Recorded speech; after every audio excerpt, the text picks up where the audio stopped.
So next step is translation. Translationचा अर्थ काय आहे? Always remember translation म्हणजे we are not changing the meaning of it. म्हणजे जेव्हा आपल्याला सांगितलं जातं की ट्रान्सलेट करा म्हणजे आपण काय करतो की वी यूज सुटेबल वर्ड्स. मग सुटेबल वर्ड्स करताना आपण काय करणार की जी काही इन्फॉर्मेशन आपल्याला मिळालेली असेल that we will code or you can say we will convert in our language. म्हणजे जर इंग्लिशमधला एखादा शब्द असेल तर त्याला आपण मराठीमध्ये कन्वर्ट करतो म्हणजे त्या इंग्लिश शब्दाला मराठीमध्ये जो शब्द असेल तो आपण वापरतो. That is called translation. मग इथे पण तेच होणार आहे. इथे जेव्हा mRNAची कॉपी केलेली इन्फॉर्मेशन आहे it will try to modified in a simple format. म्हणजे ही जी इन्फॉर्मेशन मिळालेली असेल त्याला तो सिम्पल भाषेमध्ये कन्वर्ट करतो. त्याला आपण म्हणतो translation. That is the second step. Okay. Then the third step you have. Third step आहे आपली ट्रान्सलोकेशन. ट्रान्सलोकेशन म्हणजे काय? सी, आपण लास्ट टाइम युनिट्स बघितले होते mRNA, rRNA, tRNA. आता इथे सिक्वेन्स काय आहे आपला की mRNA मेसेजिंग केलं म्हणजे जे काही युनिट्स असतील they are getting their information via message. म्हणजे मॅसेजमधून त्यांना ती इन्फॉर्मेशन मिळणार आहे. rRNA जो आहे तो काय करतो आहे तर एक प्रोव्हाइड करतोय साईट प्रोटीनच्या बाइंडिंगसाठी. म्हणजे जर मला एखादं प्रोटीन बनवायचं if I want to make in a particular amino acid तर त्यासाठी जी मला इन्फॉर्मेशन हवी आहे ती कन्वर्ट करून घेणार इन अ सिम्पल वे म्हणजे ट्रान्सलेशन होणार.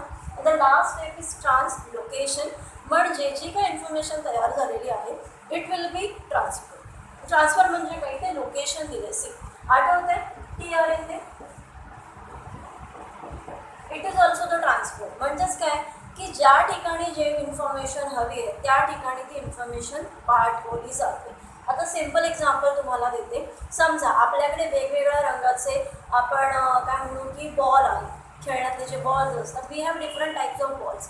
आता समजा काही छोटे आहेत काही मोठे आहेत तर जेव्हा आपण त्याला कुठे रॅकमध्ये ॲडजस्ट करणार असतो तर आपण काय करणार जे मोठे आहेत त्याला एका ठिकाणी ठेवू जे छोटे असतील त्यांना एका ठिकाणी ठेवू आणि जे मिडियम साईज असतील त्यांना एका ठिकाणी. म्हणजे काय करतो आपण सेग्रिगेशन करतो सेपरेशन करतो. म्हणजे सेपरेशन करताना काय करतो ज्या ठिकाणी जी इन्फॉर्मेशन गरजेची आहे त्याच ठिकाणी ती इन्फॉर्मेशन पास केली जाते. म्हणजेच इथे जर एखादा प्रोटीन असेल तर त्या प्रोटीनची information you will get to that particular protein only. म्हणजे if I need a particular codon for a particular protein that will be passed by this translocation. These are the three important steps: transcription, translation, translocation. Always remember these are the three important steps की ज्याच्यामुळे आपली जी information आहे that will B carried out. Clear? हा असा त्याचा अर्थ झाला. Okay. या तिन्ही स्टेप्स ज्या आहेत it is very very important. तुमच्या बुकमध्ये हे दिलेलं आहे. Okay. It is the actual synthesis और you can say the these are the main steps that takes place during your protein synthesis. Transcription means copy. Translation means whatever information we have received that will be converted in a suitable language. म्हणजे जी information आपल्याला मिळाली आहे त्याला आपण simple करतो modify करतो त्याला आपण म्हणतो ट्रान्सलेशन. अँड ट्रान्सलोकेशनचा अर्थ आहे की ज्या ठिकाणी जी इन्फॉर्मेशन गरजेची आहे म्हणजे ज्या प्रोटीनला जो कोड हवा आहे त्या ठिकाणी ती इन्फॉर्मेशन पास केली जाते. That is called translocation. Clear with this meaning? Transcription, translation, translocation. Okay. That is the basic of your protein synthesis. It is everything about the RNA. ह्याच्यामध्ये DNA चा रोल नसतो. DNA ला सबटाईप्स नाही आहेत, RNA ला सबटाईप्स आहेत. RNA चं main function आहे in our body in living organism that is protein synthesis. आणि त्यासाठी या steps you have to by heart it because हे तुमच्या फायनल एक्झाममध्ये विचारलं जातं. So you have to make it by heart. Okay. ठीक आहे. The next topic you have in your syllabus that is mutation. आता म्युटेशन म्हणजे काय?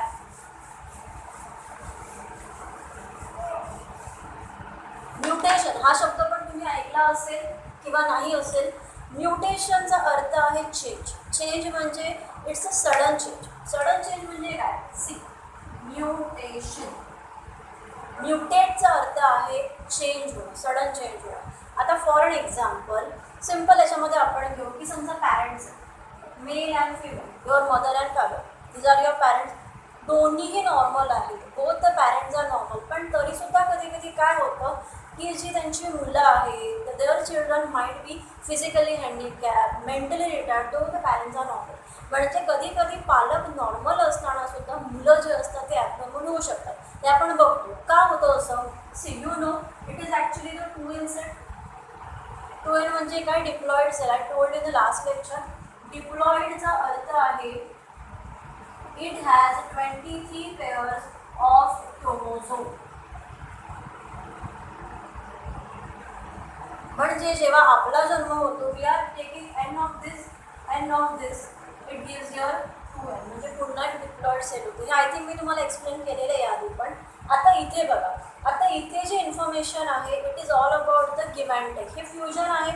आता या फ्युजनमध्ये काय होतं की जेव्हा या 23 पेअर्स येतात, आय टोल्ड यू की 22 काय आहे? ऑटोझोम्स आहे आणि त्यापैकी XX or XY is your sex chromosome, right. आता या ज्या 22 ऑटोझोम्स आहेत त्याच्यामध्ये जी जेनेटिक इन्फॉर्मेशन येते ती इन्फॉर्मेशन म्हणजेच काय? तर आपल्यामध्ये DNA जी काही इन्फॉर्मेशन आलेली असते ती. कधी कधी या 22 ऑटोझोम्समध्ये काही चेंजेस येतात, सडन चेंजेस येतात आणि त्यामुळे आईवडील जरी नॉर्मल असतील तरीसुद्धा जी होणारी मुलं असतात दे मे गेट अफेक्टेड, दे may become abnormal.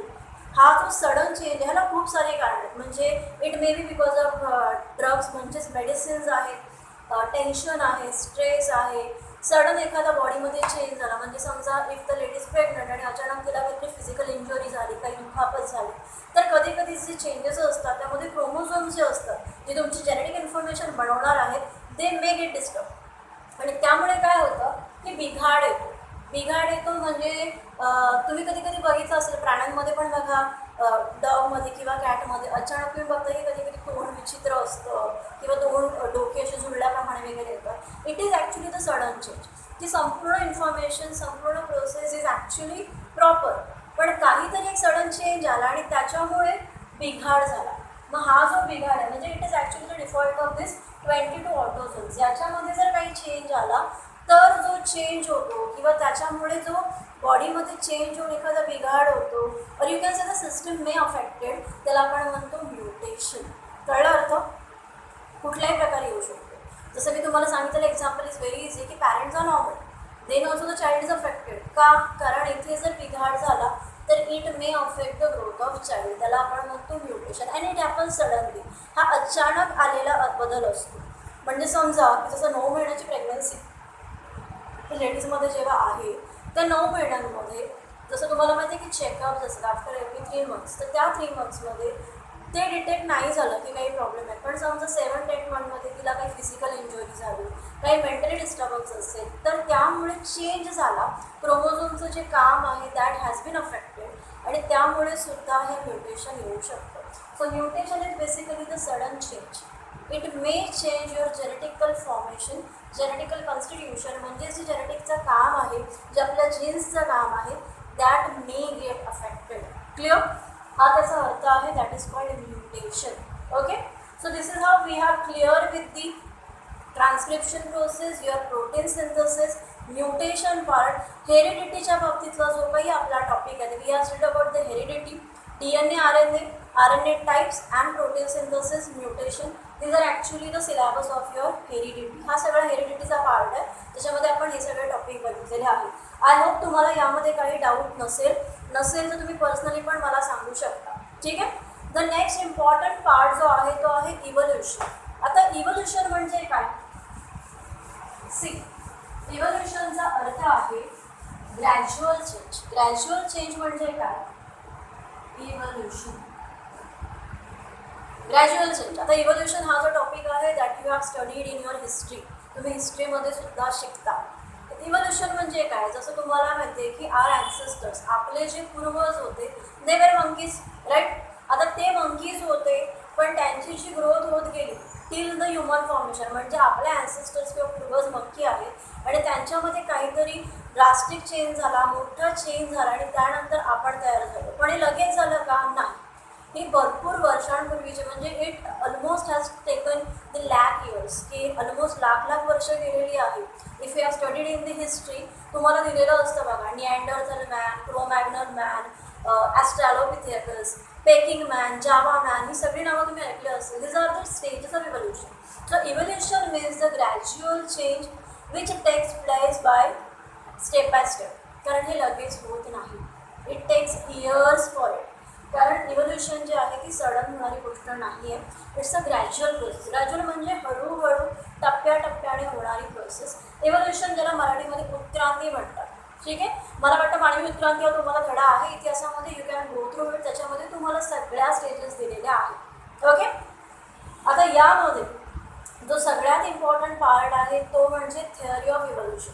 C evolution जेव्हा आपण म्हणतो तर तुम्हाला माहिती आहे की जेव्हा कधी आपलं नेचर तयार झालं असेल, whenever this nature has been develop, तेव्हा तुम्हाला माहिती आहे की देअर वेर प्रोकॅरियोट्स फर्स्ट. म्हणजे आधी कोण जन्माला आलं होतं? Single cell organism. आता सिंगल सेल ऑर्गॅनिझम म्हणजेच कोण? The amoeba like amoeba. आता अमिबाला आपण सिंगल सेल का म्हणतो? Because it had only nucleus. तुम्ही ड्रॉ पण असं करता ना, एखाद्या न्यूक्लियस दाखवता आणि dot like this longer way. का? कारण अमिबाला काही प्रॉपर शेप नसतो. बरोबर. आता हा जो अमिबा आहे it has only one cell that is nucleus. ठीक आहे. आणि हे जे त्याच्या काय म्हणू शकतो आपण की त्याला जे सुडोपोड्स म्हणतात इंग्लिशमध्ये, की याच्या मदतीने इट कॅन क्रॉल म्हणजे रांगू शकतो किंवा चालू शकतो. पण याच्यामध्ये इतर सिस्टम्स आहेत का? नाही. हळूहळू जेव्हा डेव्हलपमेंट होत गेली, मग आधी सिंगल सेल तयार झाले, देन ड्युअल सेल, मग मल्टी सेल्युलर ऑर्गॅनिझम, अशा पद्धतीने फायनली ह्युमन बेस. मग आपण तयार झालो, प्लांट्स तयार झाले, and then the whole nature has been develop. Clear. त्याला आपण म्हणतो evolution. Our ancestors were the monkeys तो पुढचा पार्ट. पण इव्होल्युशन जेव्हा स्टार्ट झालं होतं it was because of the single cell organisms like amoeba, paramecium, euglena, single cell cells, single cell plants आहेत काही, आर्किबॅक्टेरियाज वगैरे.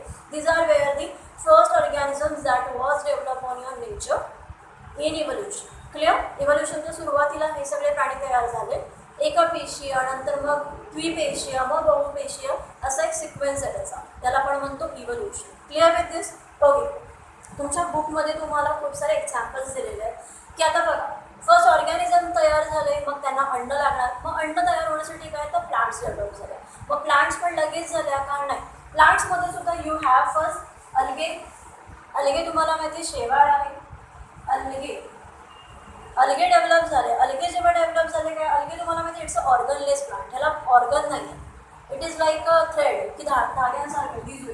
हे असे असतं आणि फ्री एंड असतात त्याला. बरोबर.